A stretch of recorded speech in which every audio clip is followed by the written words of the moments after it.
Hello, boys and girls, and welcome to The Adventures of the South Pole Pig, Chapter 32.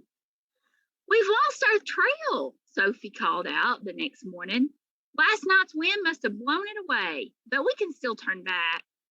She had climbed a tall ice pillar and was looking at the tracks leading back to camp, which were deeper and somewhat visible. Flora tried not to show the panic in her heart as she stretched and sniffed around for a clue. Surely they weren't defeated after just one day. Turn back. Then I want to find that crazy, sick dog and the boy who won't listen to his captain. If I turn around, you better stick with me, Pig. You couldn't find an iceberg if you were standing on it. I could if I had a friend who told me to look down. She looked up at Sophie and noticed something. The block of ice Sophie was standing on had been scraped. There was a line at about the height of Flora's head, as well as another mark at the same height a little farther away. Tracks, she called up. You're looking in the wrong place. Tracks are on the ground. Alaric's not the most experienced driver. I think the sides of the sled might have bumped into the chunks of ice here and there. See if you can spot any more scrapes. Sophia gazed in the direction Flora was looking and then hopped down. You're right for once. From up there, I can tell which direction they were headed. Flora grinned.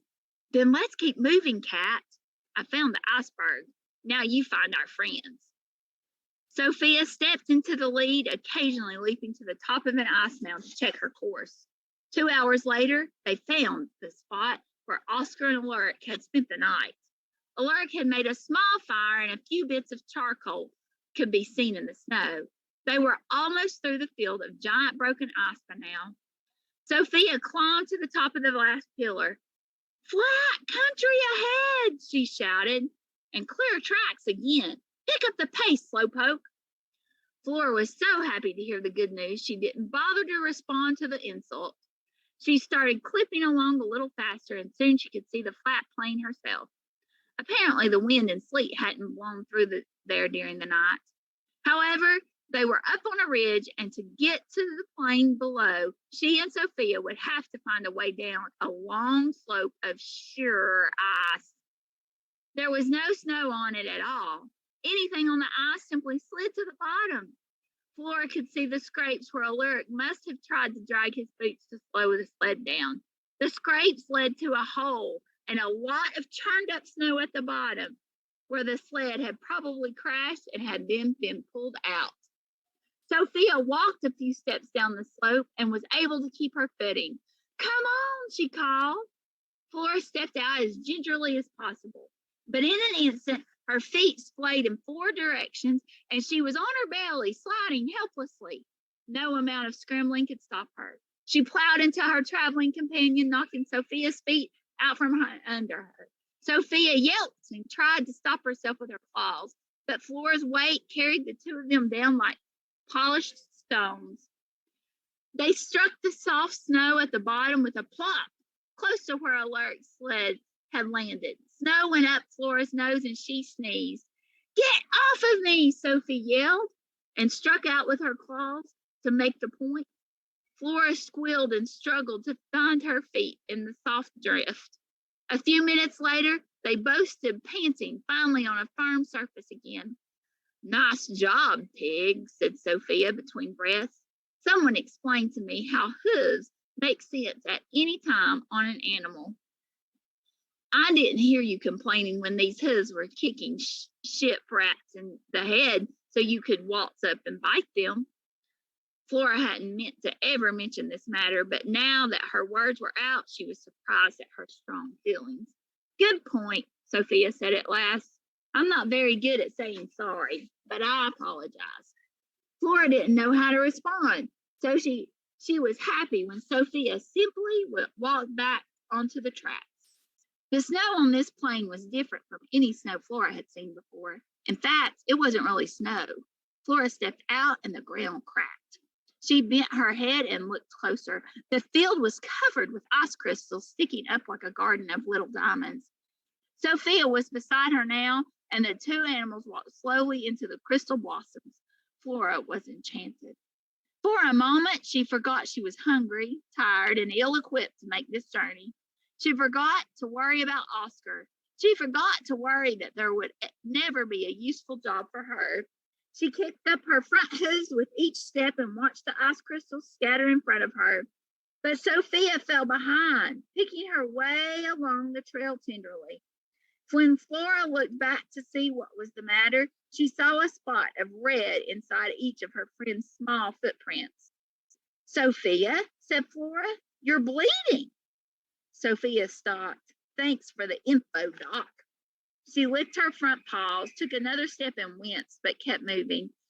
It's like walking on needles. Sophia, I think we just discovered one good use for hooves. Climb on my back. Impossible. Sophia swished her tail. Does Sophia look like a circus monkey to you? Cats don't ride pigs. They don't ride anything if they have any dignity, and I'm saving my last shred. Who's going to laugh at you out here in the middle of nowhere? I don't care. Sophia is no monkey, and you're no pony. So, no thank you. Flora planted herself in front of Sophia. I know cats like to be independent and everything, she said, but you're going to hurt your paws, and then I really have to take care of you. The tip of Sophia's tail twitched back and forth. I suppose, but if you say a word of this to anyone, I won't, I promise, said Flora. Sophia leaped easily onto Flora's broad back. Flora looked out at the two smooth lines of sled tracks. They seemed to go on forever, but the sun was shining and the trail ahead was clear. Her spirits lifted. She took her first few steps. Hey, watch the claws, Sheriff, Flora said. You're digging them right through the coat and into my skin.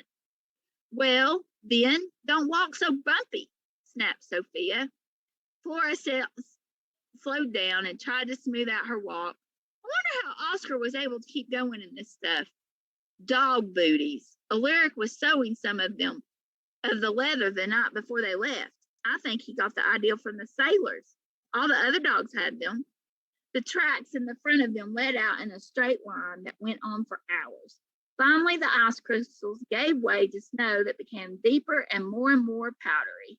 Sophia hopped down and walked lightly across the surface. The churned up snow between the sled tracks showed that Oscar and Alaric had to work hard to keep moving forward through the powder. Flora also found that the going tough. Even after the land flattened out, her hooves sank down until her jacket was dragging in the snow. She could no longer walk. Instead, she had to leap forward, charging through it. Every third leap, she had to stop and catch her breath. Sophia studied her. I don't think this is working. Just go ahead, Flora panted. You can go faster without me. When you catch up with them, let them know I'm coming. Sophia paused for a moment and then without word pranced away.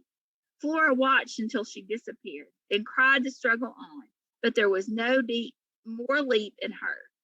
All she could do was flounder in the right direction. She got more and more exhausted, and each time she stopped, she imagined Sophia getting farther and farther ahead.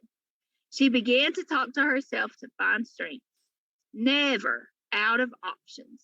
With each stroke of her legs, Flora repeated the words Luna had taught her so long ago. Then she added a phrase. Cats may have 9 lives, but pigs don't give up. She worked like this until the light began to fade. Finally, Flora had to get some rest. A cave was easy to make here.